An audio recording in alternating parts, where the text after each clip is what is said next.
ജീവിതത്തിൽ നിങ്ങൾക്ക് ഇഷ്ടപ്പെട്ട ഒരു കാര്യം ചെയ്യുന്നതിനായി കൃത്യമായ ഒരു സമയത്തിന് വേണ്ടി കാത്തിരിക്കുകയാണോ നിങ്ങൾ? ഉദാഹരണത്തിന് നിങ്ങൾക്കിപ്പോൾ ഏജായി, ഒരു 50 വയസ്സിൻ്റെ മീതെയായി, നിങ്ങൾക്ക് പാട്ട് പഠിക്കാൻ ആഗ്രഹമുണ്ട്, അല്ലെങ്കിൽ ഡ്രൈവിംഗ് പഠിക്കാൻ ആഗ്രഹമുണ്ട്. അതുപോലെ പല കാര്യങ്ങൾക്കും നിങ്ങൾക്ക് ആഗ്രഹം ഉണ്ടായിരിക്കും. എന്നാൽ സമയം വൈകിപ്പോയി എന്നും പറഞ്ഞ് നിങ്ങൾ അത് മാറ്റിവെക്കും. അല്ലെങ്കിൽ ഈ പ്രായത്തിൽ ഇനി എനിക്കത് പഠിക്കാൻ സാധിക്കുമോ എന്ന് ചോദിച്ച് നിങ്ങൾ അത് മാറ്റിവെക്കാൻ സാധ്യതയുണ്ട്. സോ ഇതുപോലുള്ള കാര്യങ്ങൾക്ക് കൃത്യമായ ഒരു സമയം ഉണ്ടെന്ന് നിങ്ങൾ വിശ്വസിക്കുന്നുണ്ടോ? അതുപോലെ തന്നെ ജീവിതത്തിലെ പല സിറ്റുവേഷൻസിലും നിങ്ങൾ പ്രധാനപ്പെട്ട തീരുമാനങ്ങൾ എടുക്കേണ്ട ഒരു സാഹചര്യം ഉണ്ടാവാറുണ്ട്. സോ നിങ്ങൾ how to make correct decision എന്നതിനെ കുറിച്ചാണ് നമ്മളിന്ന് പറയാൻ പോകുന്നത്. പുതിയൊരു വീഡിയോയിലോട്ട് എല്ലാവർക്കും സ്വാഗതം. ജീവിതത്തിൽ പല സന്ദർഭങ്ങളിലും നമ്മൾ ചെറിയ കാര്യങ്ങളിലും വലിയ കാര്യങ്ങളിലും ഒക്കെ ഡിസിഷൻ എടുക്കേണ്ട ആവശ്യങ്ങൾ ഉണ്ടാകാറുണ്ട്. അല്പം കൂടി കോംപ്ലിക്കേറ്റഡ് ആയ കാര്യങ്ങളിൽ കറക്റ്റായി എങ്ങനെ ഡിസിഷൻ എടുക്കാം എന്നതിനെ കുറിച്ചാണ് നമ്മൾ ഇന്ന് ചർച്ച ചെയ്യാൻ പോകുന്നത്. 6 പ്രധാനപ്പെട്ട പോയിന്റുകളാണ് ഇന്ന് സംസാരിക്കാൻ പോകുന്നത്.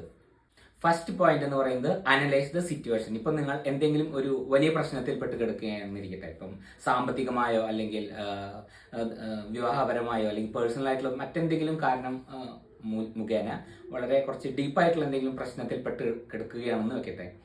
ഇത്തരം കാര്യങ്ങൾ എങ്ങനെ ഉണ്ടായി, എന്താണ് എനിക്ക് സംഭവിച്ചത് എന്ന് വിലയിരുത്താൻ അല്പസമയം ചെലവഴിക്കുന്നത് വളരെ നല്ലതാണ്. അതാണ് ഞാൻ ഫസ്റ്റ് പോയിന്റ് പറയുന്നത്, analyse the situation properly.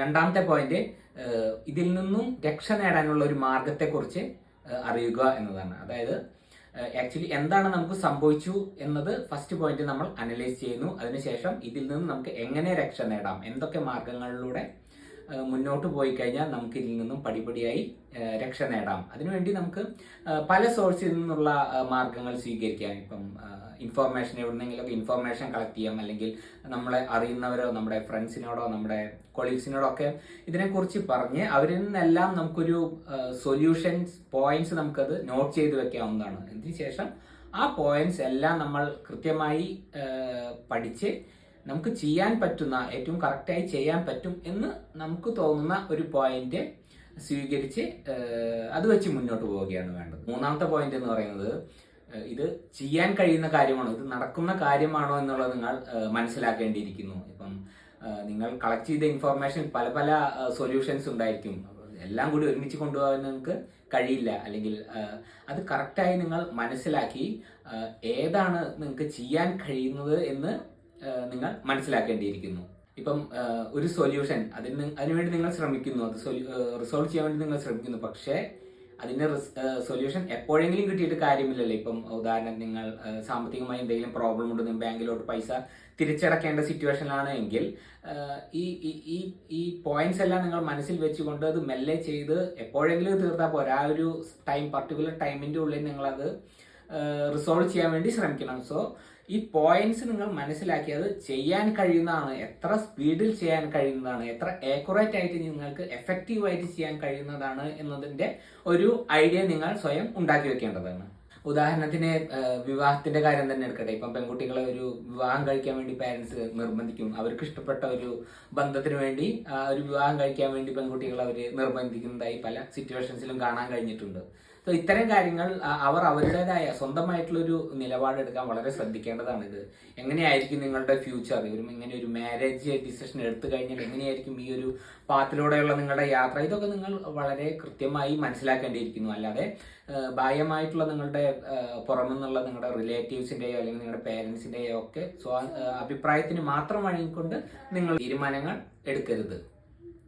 Fifth point എന്ന് പറയുന്നത്, നമ്മൾ എന്തൊക്കെ ഡിസിഷൻ എടുക്കുമ്പോഴും മറ്റുള്ളവർക്ക് ബുദ്ധിമുട്ടുകൾ ഉണ്ടാക്കാതിരിക്കാൻ വേണ്ടി പരമാവധി ശ്രദ്ധിക്കണം. ഉദാഹരണം പറയുകയാണെങ്കിൽ ഇപ്പം നമ്മുടെ വീട്ടിലെന്തെങ്കിലും മെയിൻ്റനൻസ് വർക്കൊക്കെ നടക്കുന്നുണ്ടാവുമല്ലേ. ഇപ്പം വൈകിട്ടുള്ള സമയങ്ങളിലൊക്കെ നമ്മൾ വലിയ രീതിയിൽ സൗണ്ടൊക്കെ ഉണ്ടായിക്കൊണ്ട് മെയിൻ്റനൻസ് ചെയ്ത് കഴിഞ്ഞാൽ അടുത്തുള്ള അയൽവാസികൾക്ക് അതൊരു ബുദ്ധിമുട്ടായിരിക്കാൻ സാധ്യതയുണ്ട്. അതുപോലുള്ള കാര്യങ്ങൾ ശ്രദ്ധിക്കണം. അതുപോലെ തന്നെ നമ്മളൊരു പുതിയ വീടൊക്കെ വെച്ച് നമ്മുടെ വീട്ടിലോട്ട് വാഹനം വരാൻ വേണ്ടി നമുക്കുള്ള വഴി നമ്മൾ വളരെ മനോഹരമാക്കി നല്ല വീതിയിലൊക്കെ ഒരുക്കിയെടുക്കുമ്പോൾ അത് നമ്മുടെ അയൽവാസിക്ക് എന്തെങ്കിലും, ചിലപ്പോൾ അവർക്ക് നടന്നു പോകാൻ പോലും വഴി ഉണ്ടാവില്ല. അതെല്ലാം മുടക്കിക്കൊണ്ടായിരിക്കും നമ്മൾ ഇങ്ങനെ ഒരു കാര്യം ചെയ്യുന്നത്. സോ അവർക്ക് ഇതുപോലെ ഒരു ബുദ്ധിമുട്ട് ഉണ്ടാക്കാതെ വേണം നമ്മൾ നമ്മുടെ കാര്യങ്ങൾ ചെയ്യാൻ. അതാണ് പറഞ്ഞു വരുന്നത്. നമ്മുടെ അയൽവാസിക്കോ നമ്മുടെ ബന്ധുക്കൾക്കോ ആർക്കും ഒരു ബുദ്ധിമുട്ടുകൾ ഉണ്ടാക്കാതെ നമ്മുടെ ഡിസിഷൻസ് എടുക്കണം എന്നുള്ളത് വളരെ ഇമ്പോർട്ടൻ്റ് ആയിട്ടുള്ള ഒരു കാര്യമാണ്.